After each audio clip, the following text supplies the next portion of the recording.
I've been directly involved in the launch of over a dozen multi-site campuses through the churches I've led, and half of them have been in movie theaters. I'm convinced that every church leader should consider using a theater for your next campus or church plant. They're flexible, culturally relevant locations, typically in the center of the community that you're trying to reach. Regal is the only theater company with a dedicated team of full-time consultants ready to help your church launch and succeed in a movie theater. Check out regaltheaterchurch.com for more information on locations your church could use.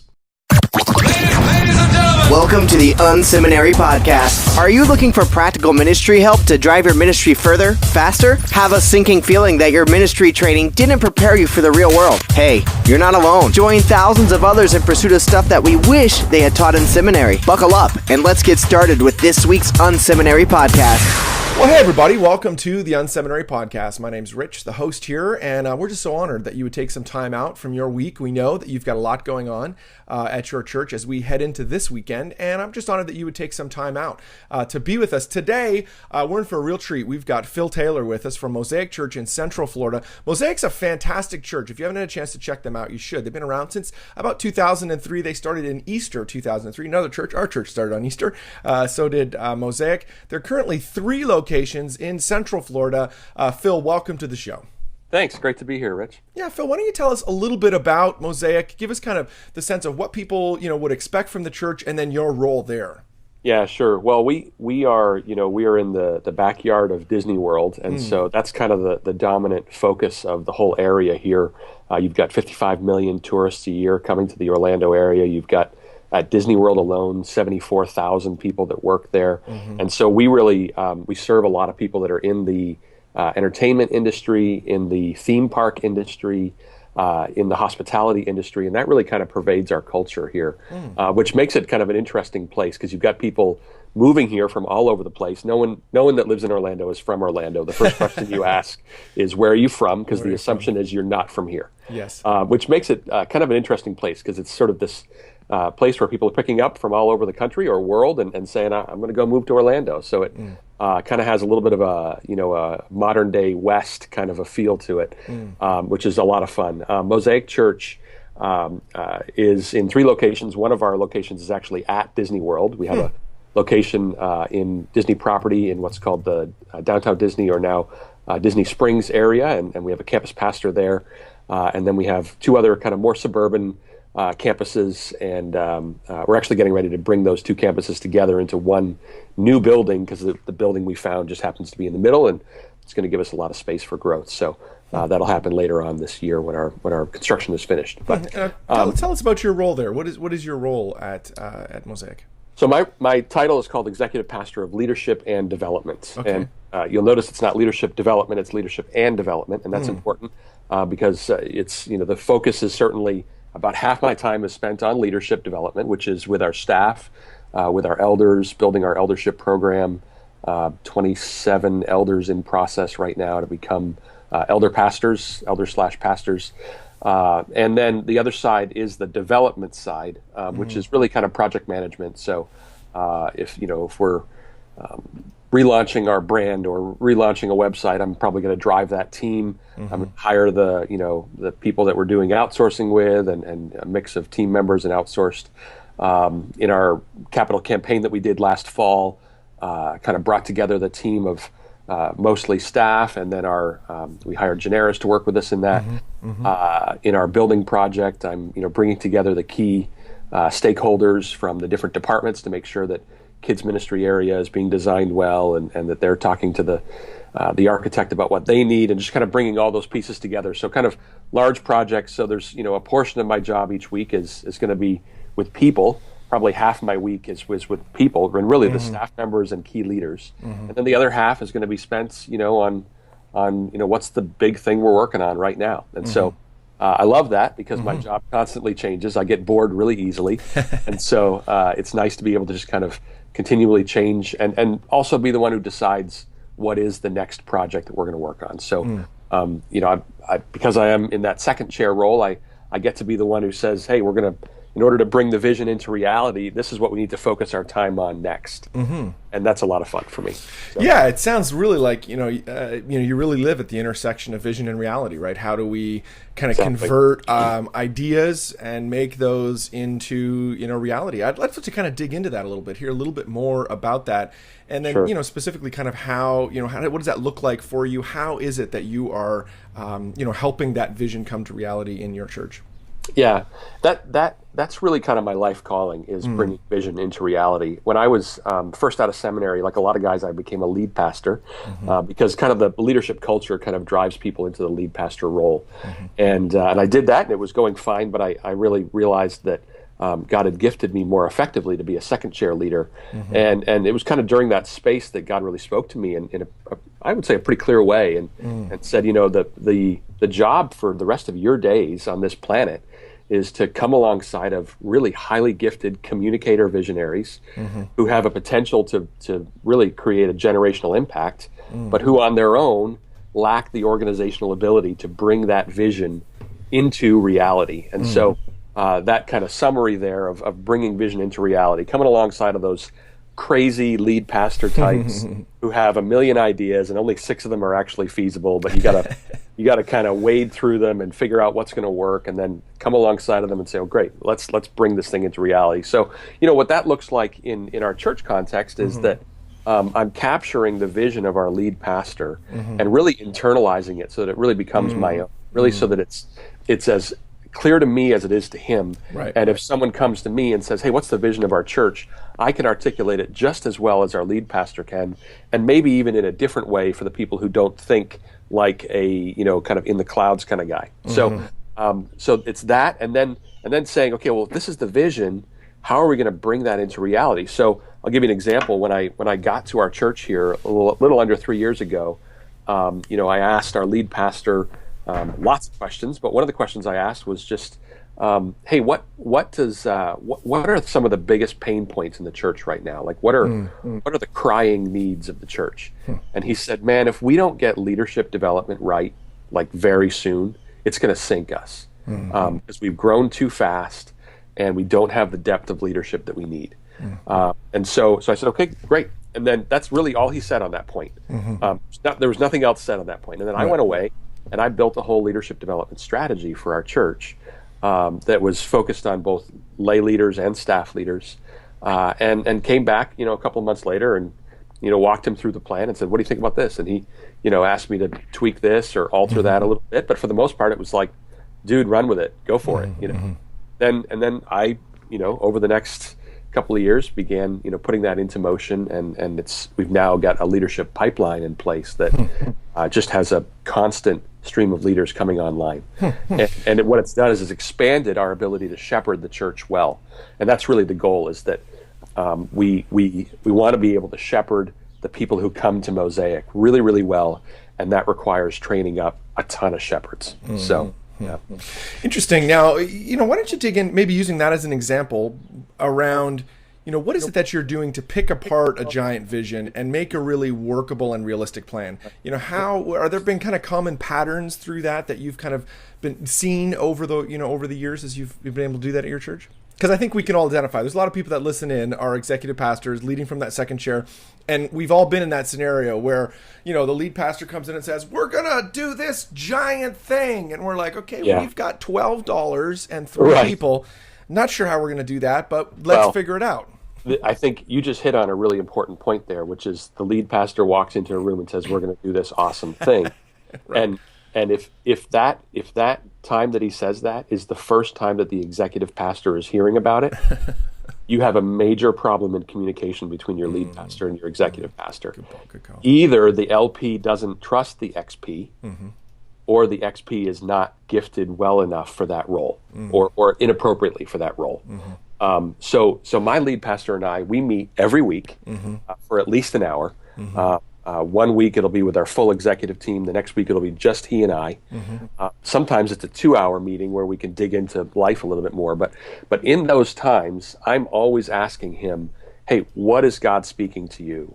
What are there new visions that you feel like God's giving you for the church? Are there things that you're seeing?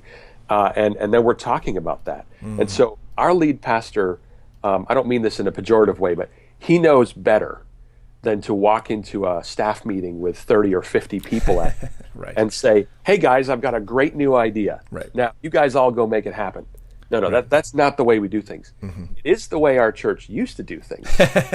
Right. It's not the way we do things anymore. So Right. now he's going to come to me and say, hey, I've got this idea. I don't know. What do you think? And then I'm either going to say, yeah, we can do that now, or it might be better to wait 6 months, or you know what, we probably shouldn't do that at all, actually. We're just not going to do that one. Right. And he's going to submit to me just like I submit to him. And occasionally he's going to say, no, man, I really want to do this. Right. But the important point is we're talking ahead of time. Yes. Yeah. So then when we walk into a room, a director's meeting or an all-staff meeting, and say, hey, here's an idea that we're just starting to poke around into. He and I have already put some flesh on those bones, right? So we've already we might have been talking about it for 3 months. I might have already put together some rough guidelines on how we're going to bring that vision into reality. I might have already brought that to our executive director of operations and said, hey, what do you think this is going to cost? Is it going to require another staff member? Is it going to require a $50,000 allocation in our budget? Is it going to require $1 million allocation in our budget? What is this going to cost from a payroll standpoint, from a volunteer standpoint? How is it going to distract our team? Does that mean we do it now? Does that mean we wait until we get through this building project? You see what I'm saying? Absolutely. So it's really important for the LP and the XP to be in those conversations super early. And that way, what happens then is that the staff and the congregation feel like, man, not only am I excited about what's going to happen, I also know what I'm supposed to do. Yes. Right. And I think oftentimes the kind of the crazy LP types get everybody excited because they were excited. And then, 3 weeks later, you're like, hey, what are we doing about that thing? I don't know. I told you about it. Right. I mean, I don't know. I guess you guys will figure it out. Well, we're not sure who's in charge. So, Yes. Yeah. So, yeah. And that's really the importance of the LPXP team, especially in larger environments. Absolutely. I think, I've heard in the past, and I've seen this, just as I've interacted with my lead pastor, is there is this, kind of long, slow hunch that sometimes, it takes a long time for ideas to germinate. And then there's kind of a tipping point where they go from like, oh, that's an interesting idea to, yes, let's do that. And, what I hear you saying, and just want to encourage and underline, is a part of the role of the executive pastor and lead pastor is to be in dialogue through those long, slow hunches. So when it gets to the no, I think this is where God's leading us to go next, that it's not the first time that we've, talked about it, that, we've kind of been able to process those together. How else have you built trust between, obviously trust relationships, super important between a lead pastor and executive pastor. What would you say to an executive pastor today that's listening and saying, hey, I need to work harder on building trust with, my, going both ways with my, lead pastor. What does that look like for you? Yeah. Well, I mean, you can turn to any marriage book and get some good tips on this, right? Right. I mean, to be honest, if you're not spending enough time with your wife, she's going to be more likely to, wonder what's going on, right? So a lot of these things are very similar. So, if that's why I meet with our lead pastor every week. So we meet every week, and I think really time is the key. We're meeting together every week. We're talking about stuff. There's not a whole lot of secrets between us. You know what I mean? Where if there's something going on with my kids or with my wife, like I'm sharing that with him, and vice versa. We're really sharing each other's lives together. We go out on double dates. My wife and his wife. The four of us, we go out on double dates probably 3, 4, 5 times a year. We're connecting. Throughout the week. Just kind of staying really in contact all the time.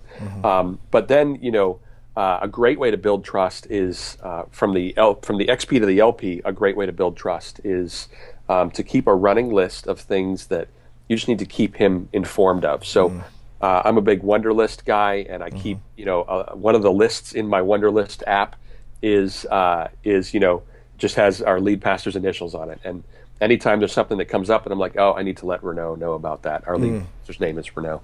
I'll just drop that in that list, and then in our next meeting, I'll just kind of check off, hey, just so you know, this is going on with this staff member. FYI, I dealt with this fire that we had to put out over here, and it's all taken care of, but just wanted you to be aware of it. Or, hey, the building project's getting slowed down by 2 weeks because of this. I'm just kind of constantly keeping him in the loop, so that then when somebody comes to him in the lobby and asks him a question, he's not caught flat-footed, right? So he feels like I'm really keeping him in the loop on things, even though for all intents and purposes, I'm the one that's running the church. You know what I mean? He's preaching and casting vision, and I'm running the church. But he's always informed.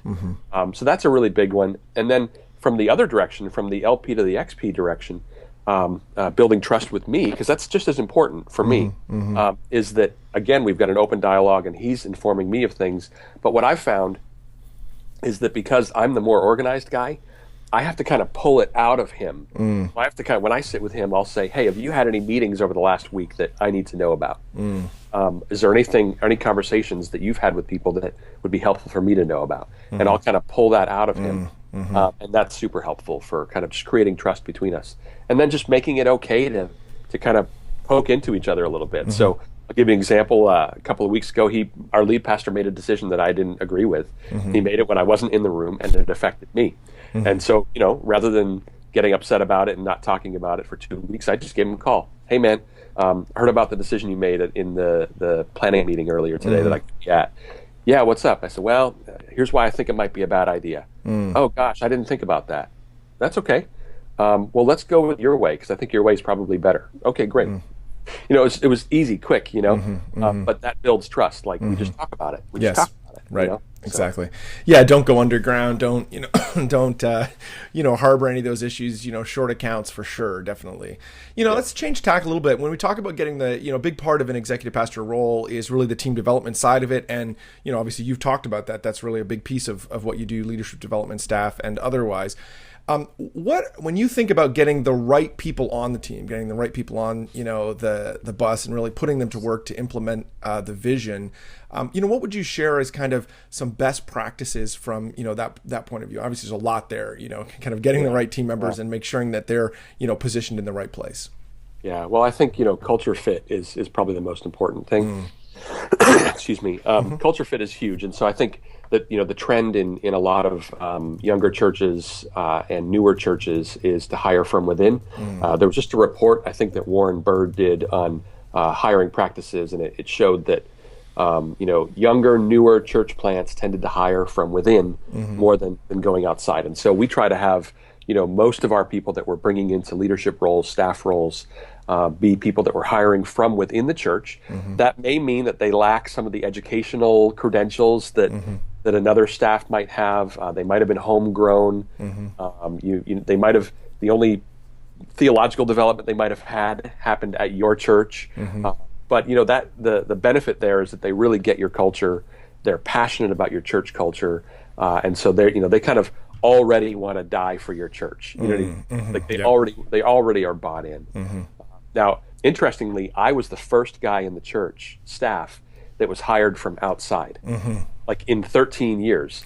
And when I came here, the staff was already 35 people, and I was literally the first guy who was brought in from outside the church.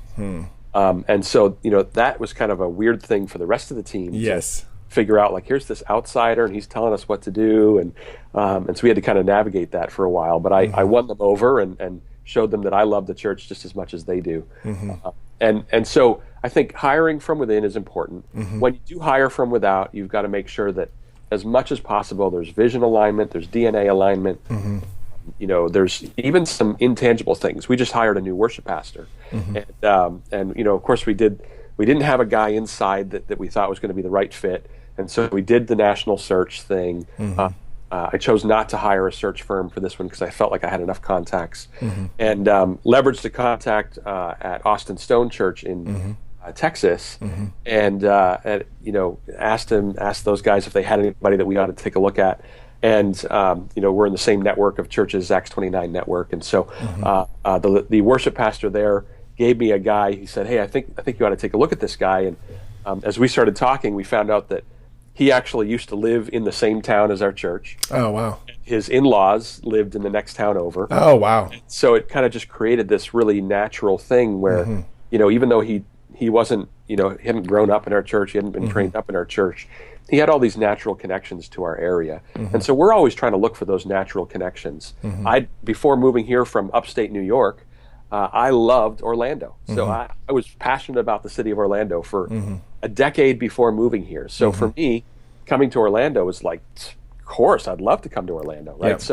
Yeah. So again, you're just looking for things that are going to make it a natural fit, because hiring and firing is an expensive proposition. Absolutely. Whether it's paying somebody who's not being effective, whether it's going through hiring a search firm and paying them a third of a salary for the first year, it's an expensive process. And so the more you can get it right, it's going to be cheaper for the church, which makes us better stewards, and it's going to be better for the team because it creates stability. When would you say, do you have a rule of thumb around hiring internal or external? What was it about? Is it just, hey, there isn't a candidate internally that kind of flipped the switch to hire you externally? Have you seen kind of anything around culture development on hiring internally or externally? I think you have to play the cards that you're dealt. And so when you've got a role, you look around at your internal team first, and you say, is there somebody who is going to be an 80% effective fit for this job inside the church? That they may be already on your staff and you're going to transition them. They may be a lay person. I believe you're at Liquid Church, right? Yes. Rich? Yep. So you guys are a larger church. So you probably experience the same thing that we do, where if you're a larger church in town, every pastor who is kind of burned out ends up at your doorstep, and shows up at one of your services, and some of them you end up hiring, right? And so sometimes it's kind of a mix of homegrown and he was a pastor somewhere else, and then he showed up with us, and he was working another job for 2 years. We realized we really liked this guy, and he would make a great campus pastor or whatever. That was actually a story we did last year, where we hired a guy who had kind of shown up at our doorstep and ended up being a great staff member for us. So I think you just have to really watch it. I think you'll feel it. Like if your staff that have been around for a while start to say things like, man, it just feels like we have a lot of outsiders here. Right. It feels like I don't know a lot of these people. Then you've probably pushed the external too much. But if, on the other hand, if it's starting to feel a little too inbred, then hey, maybe we need to bring some fresh eyes on this. And I think it's important to have both. I think it's helpful to have both. Yeah, definitely. In the past, I've used the rule of thumb that, hiring internally really does ensure stability. So if you want to, continue to stabilize a ministry area, that really internal hires do that. Yeah. External hires are really positive when you want to radically shift a particular Shake area in your ministry. And so, we did that in our children's ministry a number of years ago. We really needed to change that around. And so, had an external hire, empowered this particular person to say, well, the reason why we're hiring you is to change things. So right, you are a change agent. Yeah, we are hiring you to change this piece, and we need you to bring that in. For sure. Well, it's been a great conversation so far. Just kind of as we pivot to, two last questions before we jump into the lightning round. You've actually written a book called Defining the Executive Pastor Role. Can you tell us a little bit about that? Sure. When God kind of called me out of my lead pastor role into the executive pastor role, almost instantly, I really felt like, gosh, I want to create more resources for, or as you would say, resources as a Canadian, for executive pastors. So I started digging into this role, and I realized there was like 2 books for executive pastors, right? You had Leading from the Second Chair, which is an awesome book. There's another one that I won't mention because I don't think it's very good. And I just kind of found myself at a loss for resources for XPs. I found David Fletcher's website pretty quickly, xpastor.org. But really kind of immediately felt like, gosh, I think I might have something to contribute here in like a decade, when I've got some experience under my belt. And I was encouraged early on by an executive pastor at another church. He just said, man, I think you're talking about this role a little differently than most guys are. And I think maybe, God's gifted you to be somebody who can be kind of a more national voice on this and maybe have a little bit of a different role in the leadership culture. And so I said, okay, well, right now I'm young and stupid and I need to get some experience under my belt, but when I've got some more experience, I'll do that. And so just started taking notes on a lot of things and began to develop some writings. And so this is the first book in a 5-part series, actually. So it's called the Backstage Pastors Series. The first one is really kind of on kind of razor sharp focused on defining the role. It's 100 pages long, so it's a quick read. and it's designed to really feel like we're just kind of sitting there having a cup of coffee together. The next one will be on the lead pastor and executive pastor relationship. So again, it'll just be super focused on that. I'm about halfway through that book right now. So that should come out later this year. The next one will be a self-guided education for executive pastors, really kind of an annotated bibliography on business books, ministry books, but kind of, if you find yourself as an XP in whatever Montana small town, you could pick up this book and go, man, I can go through these books over the next 3 years and I'm going to get a pretty good education. Right. The next two are going to be the executive pastor and his team. And then the last one, or I'm not sure the exact order that I'll write them all in, but one of them is going to be the executive pastor and his soul, and really kind of dealing with some of the unique soul issues that are different maybe for an executive pastor than they might be for a lead pastor. We're going to struggle with different sin issues, I think. We're going to struggle with different pride issues. We're going to struggle with different idols. And so that will kind of focus in on that. I'm not quite sure I'm ready to write that one yet, so I think it's a bit time.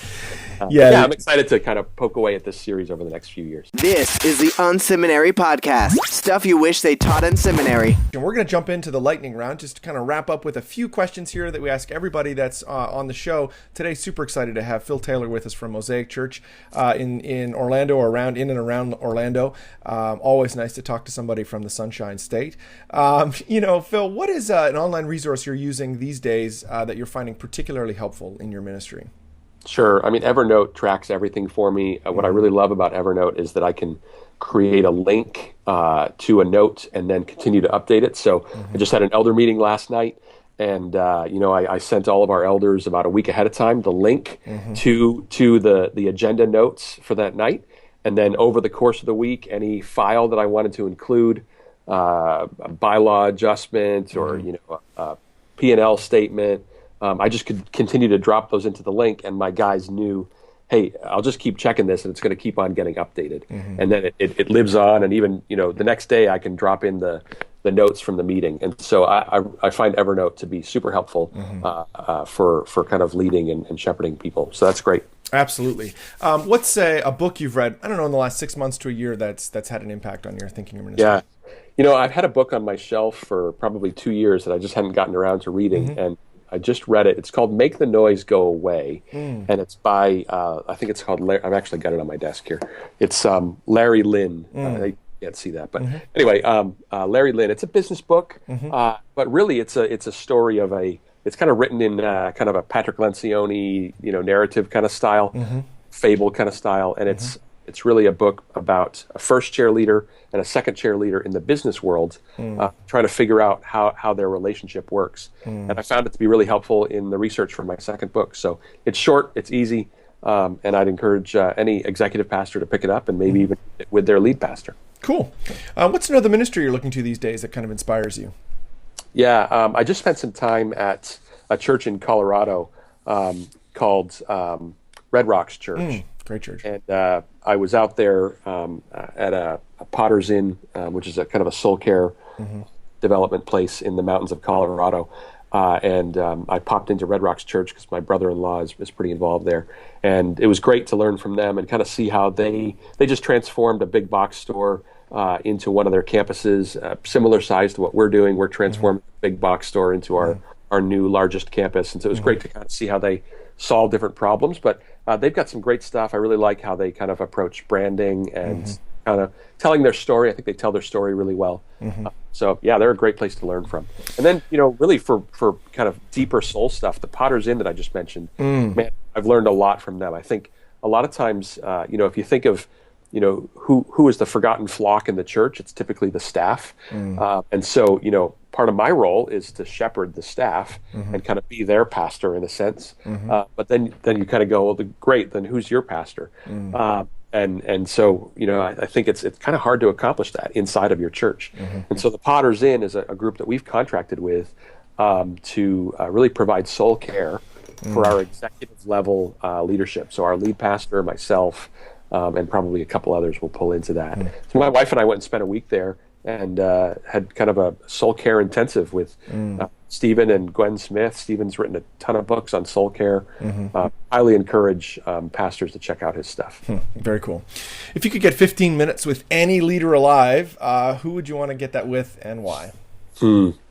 Well, since I'm here in the backyard of Disney, I'm going to go with the Disney CEO, Bob Iger. Yeah. Bob Iger. Yeah, great.